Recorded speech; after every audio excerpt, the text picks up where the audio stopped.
Hello everyone. आज की video में लेके आई हैं सीडीपी का नया टॉपिक जो कि रहेगा शैशव अवस्था की परिभाषाएं। अलग अलग साइकोलॉजिस्ट ने शैशव अवस्था की अलग अलग परिभाषाएं दी हैं, तो इनको याद करेंगे हम ट्रिक की हेल्प से।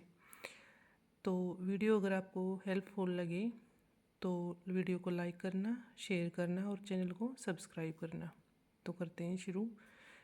फर्स्ट नंबर पे है फ्रायड। फ्रायड ने क्या कहा शैशव अवस्था के बारे में? बालक को जो कुछ भी बनना होता है वह प्रारंभ के 5 वर्षों में बन जाता है। तो इसको करेंगे ट्रिक की हेल्प से। ट्रिक क्या रहेगी?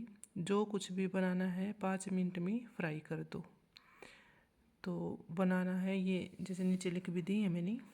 तो पहले 6 ये डेफिनेशन है जो अलग अलग साइकोलॉजिस्ट ने दी हैं, और फिर ये इनकी 6 ट्रिक हैं, और आगे ऐसे ही 2-4 और हैं और उनकी ट्रिक है। तो फर्स्ट नंबर पे है फ्राइड। तो बालक को जो कुछ भी बनना होता है वो शुरू के 5 वर्षों में ही बन जाता है।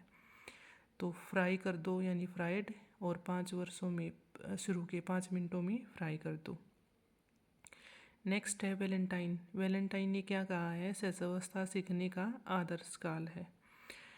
तो वैलेंटाइन यानी कि 14 फेब सीखने का आदर्श काल क्या है? फेब यानी वैलेंटाइन डे। तो ये हो गई इसकी ट्रिक। थर्ड है crow and crow. Crow and crow ने क्या कहा है? 20वीं शताब्दी बालक की शताब्दी है। तो ट्रिक क्या रहेगी इसकी? बालकों कोरोना 2020 में आया था, या फिर ऐसे भी कर सकते हो, बालक 20 कौवे देखना पसंद करता है। तो बालक बालक की शताब्दी है और 20 कौवे, क्रो एंड क्रो 20। फोर्थ है वाटसन। वाटसन ने क्या डेफिनेशन दी है शैशवावस्था की? शैशवावस्था में सीखने की सीमा व तीव्रता विकास की अन्य अवस्था से तीव्र होता है। मतलब ये कहना चाह रहा है कि शैशवावस्था में जो डेवलपमेंट होता है वो सबसे तेज़ गति से होता है बजाय कि और अवस्थाओं से। तो इसको ट्रिक से कहीं करेंगे। सन निकलने से पहले पढ़े तो सीखने की सीमा तेज़ होती है। तो वाट सन, सन सूरज, सूरज निकलने से पहले पढ़े तो सीखने की जो सीमा होती है वो तेज़ होती है। मतलब मॉर्निंग में ज़्यादा पढ़ा जाता है। तो जैसे ये हो गया, सीखने की सीमा तीव्रता से होती है यानी कि तेज़ी से सीखता है बच्चा। नेक्स्ट है एडलर। एडलर ने कहा है शिशु के जन्म के कुछ समय बाद ही यह निश्चित किया जा सकता है कि भविष्य में उसका स्थान क्या है। अब ऐड से बनता है ऐड करना यानी मिलाना। तो शुरू में ही पता लग जाता है कि आगे जाके बच्चा अपने बाप की प्रॉपर्टी को कितना एक्सटेंड करेगा, यानी क्या क्या उसमें ऐड करेगा। कुछ इस तरीके से रिलेट कर सकते हो। नेक्स्ट है स्ट्रैग। स्ट्रैग ने क्या कहा था? जीवन के प्रथम 2 वर्षों में बालक अपने भावी जीवन का शिलान्यास कर देता है। तो इसकी ट्रिक क्या रहेगी? अगर हम किसी चीज़ का शिलान्यास करते हैं तो वो चीज़ स्ट्रोंग होनी चाहिए, मतलब उसकी नींव मजबूत होनी चाहिए। लगा लो कोई भी चीज़ बनाते हैं तो उसकी नींव अगर मजबूत है तो वो चीज़ भी अच्छी ही बनेगी। तो स्ट्रैक ने कहा था जीवन के प्रथम 2 वर्षों में बालक अपने भावी जीवन का शिलान्यास कर लेता है।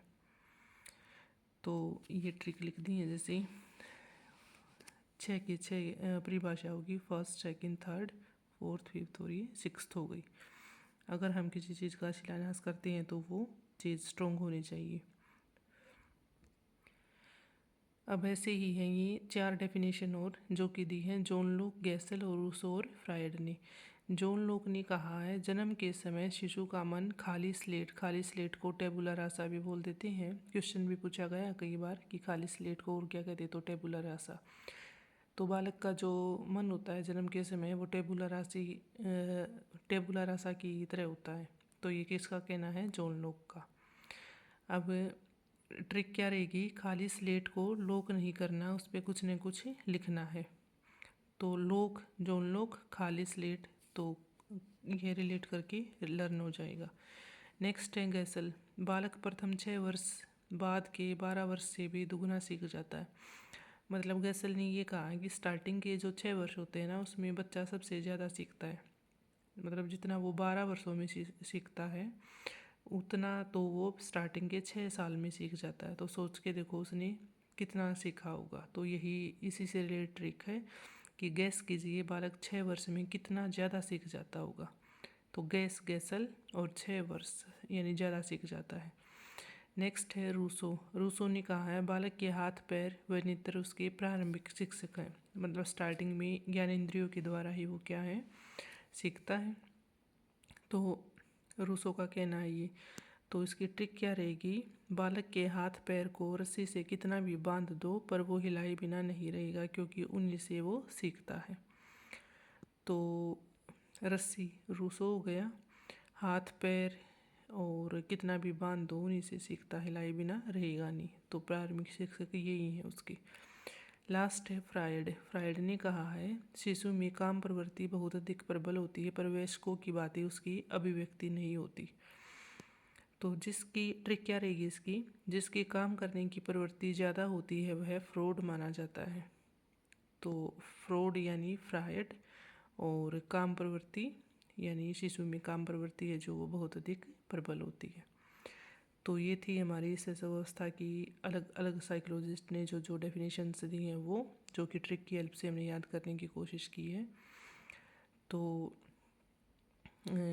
उम्मीद है ये ट्रिक्स हेल्पफुल रहेंगी एग्ज़ाम में ऑप्शन सही से आंसर ढूंढने के लिए, फाइंड आउट करने के लिए हेल्पफुल रहेंगी। तो वीडियो देखने के लिए आप सबका बहुत बहुत धन्यवाद।